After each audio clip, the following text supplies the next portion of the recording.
Bonjour mesdames et messieurs, bienvenue dans ce 6h30. Troisième étape de la tournée du président Alassane Ouattara.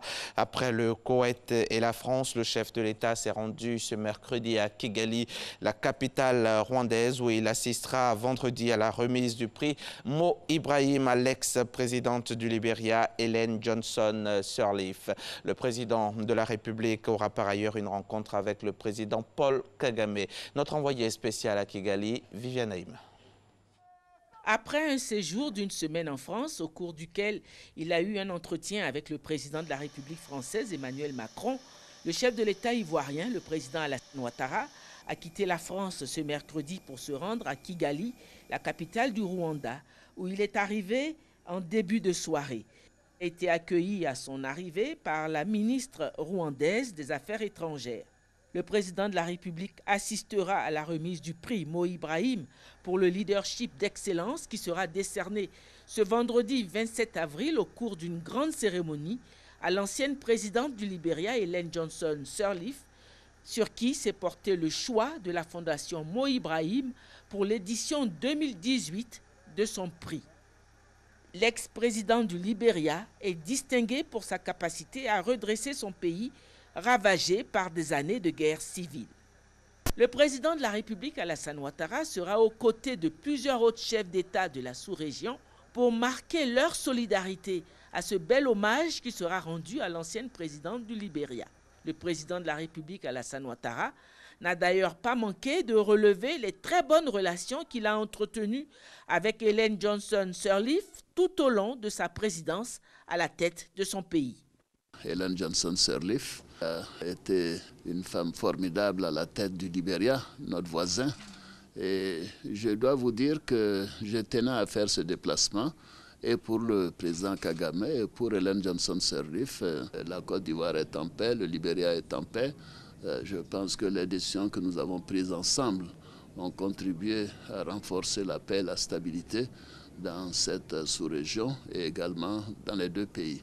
Donc je suis très heureux aussi de rencontrer mon ami Mo Ibrahim et le remercier pour ce prix qu'il a instauré. Au cours de son séjour, le président de la République s'entretiendra en outre avec son homologue du Rwanda, Paul Kagame, par ailleurs président en exercice de l'Union africaine. Je réitère toute mon amitié et toute l'admiration que j'ai pour le président Kagame, la transformation qu'il a faite de son pays, et également toute la stabilité que nous avons ici dans cette sous-région. Il y a également le président en exercice de la conférence des chefs d'État de l'Union africaine. Donc ce sera une occasion d'avoir un tour d'horizon sur les questions relatives au continent et les questions internationales, parce que la Côte d'Ivoire est au Conseil de sécurité cette année, l'année prochaine, et nous avons besoin donc de prendre un peu ses conseils par rapport à sa vision sur quelle doit être la position de l'Afrique au Conseil de sécurité. Après l'aéroport, le président de la République s'est rendu à son lieu de résidence. L'attendait une délégation de la petite communauté d'Ivoiriens vivant au Rwanda venue lui souhaiter l'akwaba à l'Ivoirienne. Ce séjour du président de la République à Kigali est le dernier acte d'une tournée qui l'a conduit au préalable au Koweït, puis en France. Et vous le savez peut-être, la corruption est une entrave à la croissance. Elle constitue un obstacle au développement. Conformément donc à sa mission de prévention et de lutte contre la corruption, la Haute Autorité pour la bonne gouvernance est en tournée de sensibilisation à l'intérieur du pays. Jean-Jacques Kwame, Kwadio Kwame.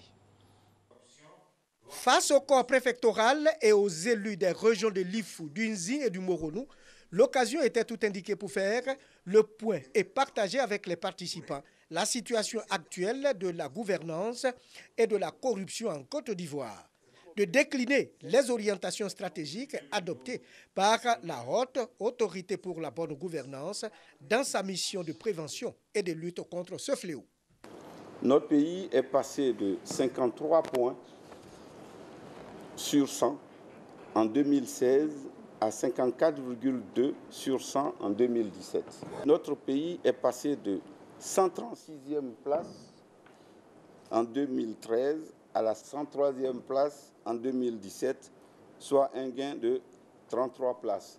Tous les indicateurs d'appréciation de la gouvernance retenus par le Millennium Challenge Corporation, MCC, sont passés du rouge au vert au cours de la période 2011-2016. La lutte contre la corruption et des infractions assimilées est un enjeu majeur pour les États modernes et modèles. Un état de fait qui entrave la croissance, réduit la productivité et ralentit l'investissement.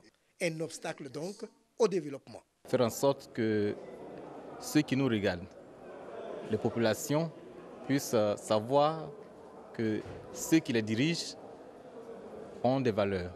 Ceux qui s'adonnent à ce genre de pratiques, la corruption, il faut avoir le courage de les punir de manière exemplaire. Le comité local de lutte contre la corruption a été installé, présidé par le préfet de Daoukro. Après le corps préfectoral et les élus, la population a à son tour été sensibilisée. Nous nous engageons ce matin à lutter contre cette corruption afin de faire avancer notre pays. C'est l'ordonnance numéro 2013-661 du 20 septembre 2013 qui fixe les attributions, la composition, l'organisation et le fonctionnement de la haute autorité pour la bonne gouvernance.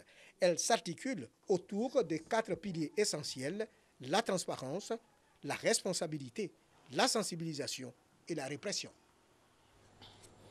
Le directeur général du guichet unique automobile a été mis aux arrêts pour des soupçons de fraude au niveau du dédouanement des véhicules de luxe. Il s'agit surtout d'en savoir davantage sur cette affaire qui défraie la chronique. L'affaire avait été révélée par le bi-hebdomadaire L'éléphant déchaîné. Nous y reviendrons dans nos prochaines éditions.